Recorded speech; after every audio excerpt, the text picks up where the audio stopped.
Oi, o meu nome é Keila. Hoje eu tenho 40 anos, mas eu vou contar para vocês algo que aconteceu na minha adolescência. Algo triste que eu gostaria de ter esquecido, mas que eu sei que faz parte da minha história. Eu sou filha mais velha de 4 irmãos e sempre me senti na obrigação de ser um exemplo para eles. Mas isso não me incomodava não, viu? Eu até gostava. Sempre respeitei muito meus pais e tinha medo de decepcioná-los, já que eles depositavam total confiança em mim. E foi assim durante muitos anos. Quando eu fiz 13 anos, nos mudamos para uma cidade e para outra, o que alterou totalmente a nossa rotina. Meu pai e minha mãe trabalhavam e eu era responsável pela casa e pelos meus irmãos. Nunca fui de prestar muita atenção em coisas que não eram importantes. Por isso, sempre fui muito boa aluna. Minhas notas eram de dar inveja e eu tinha muito orgulho de ser daquela maneira. Na escola, eu via as minhas amigas arrumando namorados e eu achava um absurdo. Éramos muito novas para aquilo, mas eu acho que porque eu era muito desapegada daquelas coisas. Eu morria de vergonha quando alguém me fazia um elogio, já que eu me achava o patinho feio. Eu não sabia me vestir, não tinha costume de me maquiar, era uma garota fora dos padrões. O lugar que fomos morar era uma mistura de interior com sítio e cidade em desenvolvimento. A parte mais engraçada de tudo, eu vou contar agora para vocês. Teve um rapaz que se encantou por mim. Ele se chamava Christian. Ele adorava andar a cavalo e chegava lá em casa se achando o príncipe encantado. Mas eu tinha pavor daquilo, já que ele cheirava cocô de vaca. As pessoas riam da situação e diziam que eu tinha um príncipe encantado ali. Mas isso não era legal. Eu não gostava daquilo e eu precisava estar sempre fugindo ou me escondendo dele. Eu estava prestes a completar 15 anos, com uma festa organizada, tudo como manda o figurino, mas eu parecia uma menina de 9 anos e de coração puro e inocente. Eu acho que essa foi a melhor parte da minha vida. Claro que nem tudo era perfeito.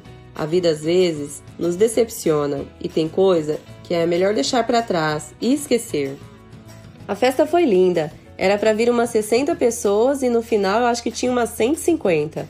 Tinha gente que eu nem conhecia ali. Ganhei muitos presentes e foi inesquecível. Eu estava muito feliz. Havia as minhas amigas todas vestidas de rosa e os meninos engomadinhos de preto e branco. Foi fantástico. Eu estava muito feliz. Naquele ano, uma grande surpresa me esperava e depois uma grande dor também. Acho que eu não estava preparada para viver aquilo, mas como dizem, estava escrito.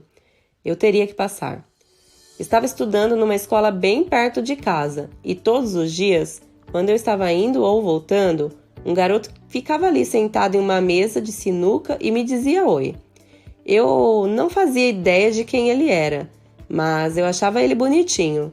E foi a partir daí que eu comecei a prestar atenção nos meninos. Acho que um pouco atrasada, afinal eu tinha quase 16 anos. Um dia na escola, uma menina veio falar comigo. Disse que ela era minha vizinha, mas eu nunca tinha visto. Então, ela me contou que morava em cima do bar, onde tinha sempre um menino que me dizia oi. Ficamos amigas, mas eu não ia na casa dela, pois morria de vergonha do irmão dela. Ela tinha 2 irmãos, eles eram gêmeos e eu ficava na dúvida de quem cumprimentar. Eu não sabia quem era quem. Fiz 16 anos e aquele foi o dia. Eu sempre subia na laje para tomar sol com a minha amiga. Era difícil o caminho, já que precisávamos escalar 2 lajes. Eu era bem medrosa. Na hora de descer, minha amiga foi na frente e eu levei ainda uns 10 minutos para chegar lá. Quando eu cheguei na metade do caminho, dei de cara com meu vizinho. Minhas pernas começaram a tremer. Ele sorriu e foi lindo. Veio me parabenizar pelos 16 anos e logo me deu um beijo. Eu não sabia nem o que fazer. Era o primeiro beijo que eu ganhava de um garoto. E eu me tremia inteira. Que situação! Quando acabou, perguntou se eu queria namorar com ele. Eu não sabia o que dizer, porque nem sabia o que era namorar. Mas eu respondi que sim. Eu estava nas nuvens. Ele passou a me acompanhar até a escola, me deixava no portão, depois ia lá na hora do intervalo e na saída. Ele era perfeito e eu não sabia explicar o que ele tinha visto em mim, pois, como eu já disse, Eu era bem feinha. Namoramos por 3 meses, até que uma garota que morava em nossa rua resolveu atrapalhar. Ela era toda pra frente, a garota fácil, sabe? E eu não estava pronta para aquela situação. Eu não tenho recordação de ter terminado o namoro, mas eu logo soube que ela estava grávida dele. Eu fiquei um pouco sem rumo, e aí eu fui perguntar pra Marcinha, pra irmã dele, e ela confirmou. Quando eu estava saindo, ele vinha chegando e ficou meio sem graça. Me deu um beijo no rosto e segurou a minha mão. Pediu para conversar, mas eu recusei e fui embora. Alguns dias depois, a Marcinha veio em casa. Ficamos horas conversando e ela me contou que o irmão dela estava triste com a situação, porque ele gostava de mim, mas a outra estava grávida.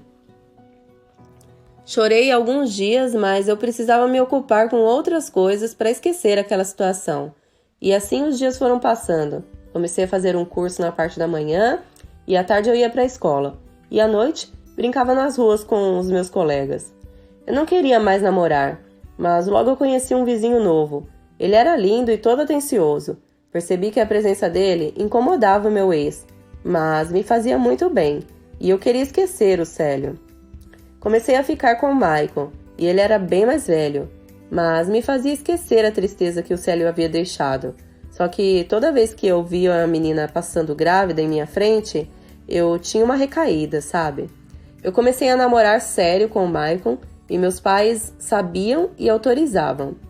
Acho que estava esquecendo o ex. Afinal, meu novo namorado era uma pessoa incrível e eu queria muito ficar com ele para sempre. O que eu não sabia era que o felizes para sempre nunca existiu. Eu ainda tinha que viver um novo pesadelo.